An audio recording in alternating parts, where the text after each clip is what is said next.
Good morning everyone. आज हम discuss करेंगे। लास्ट में हमने विंड को स्टार्ट किया हुआ था, तो उसी को हम कंटिन्यू करेंगे। तो विंड के टाइप्स के बारे में बोल रहा है। एक तो लोकल विंड्स होते हैं और दूसरा ग्लोबल विंड्स होते हैं। तो दो तरह के मेनली होते हैं। लोकल विंड के बारे में कह रहा है, local winds are the winds that blow over short distances. तो अगर शॉर्ट डिस्टेंस में जो विंड्स ब्लो कर रहे हैं, तो विंड्स का आपको याद है ना, विंड्स और एयर में क्या डिफरेंस है, तो वो आपको हमेशा याद रखना होगा। तो अगर शॉर्ट डिस्टेंस में ये विंड्स मूव कर रहे हैं, ट्रैवल कर रहे हैं, तो उनको जो है लोकल विंड्स बोलते हैं। और ग्लोबल विंड्स को क्या बोलते हैं? Global winds are the winds that blow steadily from specific direction over long distances.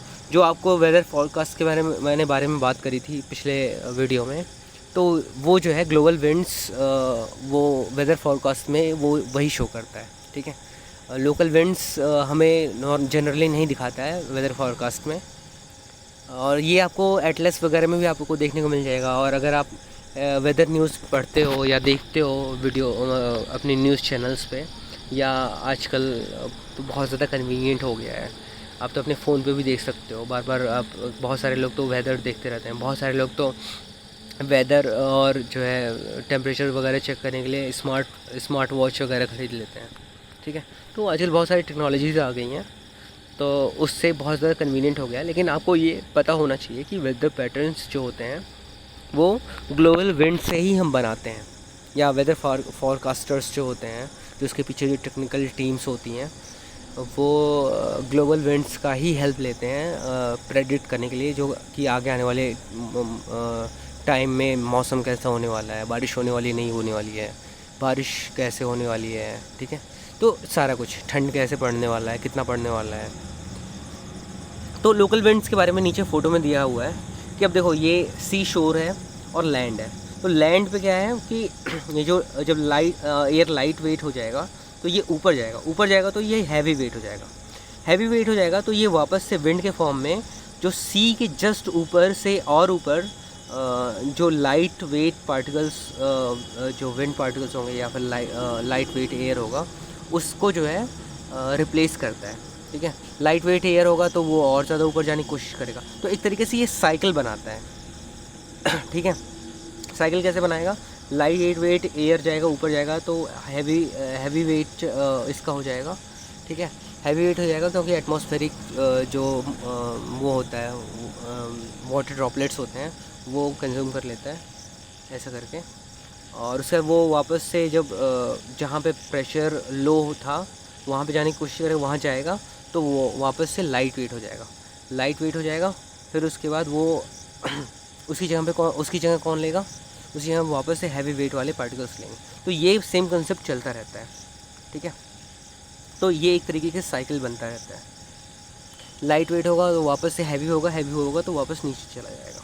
यहाँ पे सी, जो सी के जस्ट ऊपर वाला पार्ट होता है, ऐसे सेम यहाँ पे भी हो रहा है।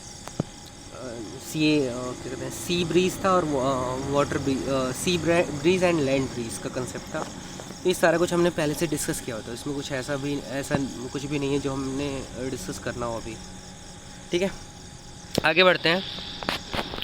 Wind is caused by differences in temperature, differences in pressure. इस दोनों ही हमने डिस्कस किया हुआ है। डिफरेंस इन टेम्परेचर भी हमने लैंड ब्रीज और सी ब्रीज में देखा था, और डिफरेंस इन प्रेशर भी देखा ही हुआ था। ठीक है, डिफरेंस इन प्रेशर की वजह से ही विंड वो कंसेप्ट आ भी पाता है। ठीक है, अदरवाइज़ विंड कंसेप्ट आता ही नहीं, अदरवाइज सिर्फ और सिर्फ एयर का ही कंसेप्ट रह जाता। तो इसमें भी और कुछ भी नहीं है बताने को। आगे बढ़ते हैं। डिफरेंस इन टेम्परेचर, इसमें दिया हुआ है वार्म एयर राइजेस, ये हमने पहले डिस्कस किया हुआ है। Warming air make the molecules move faster and spread out, this makes the air less dense air is light and will rise. ठीक है, ये सारा कुछ मुझे लगता है कि हम ये बस रिवीजन एक तरीके से कर रहे हैं। इसमें ऐसा अब कुछ भी नहीं रह गया है जो आपको पहले से नहीं पता हो। तो डेंसिटी कम होगी मतलब उसके पार्टिकल्स एक दूसरे से ज़्यादा दूर होंगे तो उनके बीच का डेंसिटी कम होगा, तो प्रेशर भी कम हो जाएगा। तो अब जो है वो जो है ज़्यादा आसानी से ऊपर उठने लगते हैं, अपना जगह छोड़ने लगते हैं, अपनी जगह से इधर उधर भागने लगते हैं। आगे डिफरेंस इन टेम्परेचर का अगला दूसरा पॉइंट क्या दिया हुआ है, cold air sinks. Cold air sinks में कह रहा है cooling air makes the molecules move slower and group together, this makes the air more dense. अब सीधी सी बात है यार, जो कोल्ड एयर होगा वो हैवियर होगा तो वो नीचे बैठने की कोशिश करेगा। अब सारे के सारे कोल्ड एयर जब नीचे बैठने की कोशिश करें तो वो एक छोटा सा ड्रॉपलेट था, वो एक दूसरे से दूसरे ड्रॉपलेट से मिलेगा तो वो एक बड़ा ड्रॉपलेट बनाएगा। ऐसे दो ड्रॉपलेट्स और दो ड्रॉपलेट से मिले तो ऐसे बड़े ड्रॉपलेट्स बनाए, तो ऐसे करके एक बड़ा सा पानी का वो बोल सकता है पानी का पूरा एक पूरा बड़ा सा कंटेनर पूरा वो फिल कर सकता है, ऐसा करके आप बोल सकते हो। ठीक है, तो जितना ज़्यादा एक दूसरे के आसपास में रहेंगे तो उनमें जो है मूवमेंट के चांसेस कम हो जाएंगे, तो डेंसिटी उनकी बढ़ जाएगी, तो प्रेशर भी ज़्यादा हो जाएगा। ठीक है, more dense air will sink, तो जो मोर डेंसर एयर होगा वो सिंक होगा। सिंक मतलब नीचे की तरफ जाने की कोशिश करेगा। ठीक है, आगे difference in pressure, rising air creates low pressure. ये मैंने पहले भी वैसे डिस्कस किया हुआ है, इसमें ऐसा कुछ भी नहीं है जो हम पहले से नहीं पढ़े हुए हों। इन एक तरीके से ये रिवीजन चल रहा है, तो रिवीजन भी बहुत ज़्यादा ज़रूरी है। और वैसे भी ये लास्ट इस पर्टिकुलर चैप्टर का लास्ट वीडियो होगा, इसके बाद हमारा ये पूरा चैप्टर कंप्लीट हो चुका होगा। Rising air creates low pressure, if air is lifted up that means there is less air pushing down on earth. Sinking air creates high pressure. If air is sinking, then air is pushing down on surface of earth with a high amount of pressure. तो जहाँ पे density ज़्यादा होगी, जहाँ पे temperature कम होगा वहाँ पे डेंसिटी ज़्यादा होगी तो उसका प्रेशर ज़्यादा होगा। तो सारे के सारे एक दूसरे से रिलेटेड हैं। ठीक है, तो ये आपको अगर आप याद रख लेते हो, याद कर लेते हो, ये बहुत ही अच्छी बात है, क्योंकि ये आगे आने वाली क्लासेस में भी बहुत ज़्यादा हेल्प करने वाला है। आगे बस दैट्स अबाउट इट, चैप्टर आपका यहीं पे ख़त्म हो जाता है। और आई होप इस चैप्टर में जो भी क्वेश्चन आंसर्स हैं, एक्सरसाइज है, आप वो उसको सीरियसली लोगे, जो एक्टिविटीज़ हैं वो भी आप सीरियसली लोगे।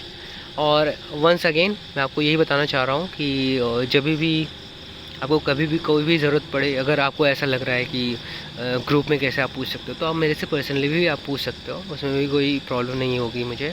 बस ये है कि आप सभी को एक्टिवली जो है पार्टिसिपेट करना है, आप सभी को जो है मेहनत बहुत करनी है।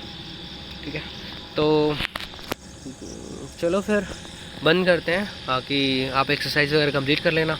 ठीक है, चलो, थैंक यू।